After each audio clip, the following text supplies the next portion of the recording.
ಶಿಶುಗೀತೆ ದೋಣಿಯಾಟ ರಚನೆ ಪ್ರೇಮ ಶ್ರೀಕೃಷ್ಣ. ಬನ್ನಿ ಬನ್ನಿ ಗೆಳೆಯರೆಲ್ಲ ದೋಣಿ ಆಟ ಆಡುವ, ಕಾಗದವನ್ನು ಮಡಚಿಕೊಂಡು ದೋಣಿಗಳನ್ನು ಮಾಡುವ, ಕತ್ತಿ ದೋಣಿ ಜೋಡಿ ದೋಣಿ ಕೊಡುವ ಹಲವು ರೂಪವ, ತೇಲಿ ಬಿಡುವ ಹರಿವ ಜಲದಿ ನಮ್ಮ ನಮ್ಮ ದೋಣಿಯ, ನಮ್ಮ ನಮ್ಮ ದೋಣಿಯ. ದೋಣಿ ದೂರ ಸಾಗುತ್ತಿರುವ ಸೊಬಗ ನಾವು ನೋಡುವ, ದೋಣಿ ಮುಳುಗಿ ಹೋದರೇನು ಮತ್ತೆ ಹೊಸತು ಮಾಡುವ, ಮತ್ತೆ ಹೊಸತು ಮಾಡುವ.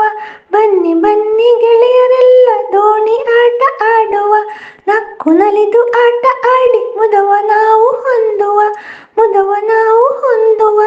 ಬನ್ನಿ ಬನ್ನಿ ಗೆಳೆಯರೆಲ್ಲ ದೋಣಿ ಆಟ ಆಡುವ, ಕಾಗದವನ್ನು ಮಡಚಿಕೊಂಡು ದೋಣಿಗಳನ್ನು ಮಾಡುವ, ದೋಣಿಗಳನ್ನು ಮಾಡುವ. ನಾನು ರಮಾಕಾಂತಿ ಒಳಕೊಂಡೆ ಕುಂಬ್ಳೆ.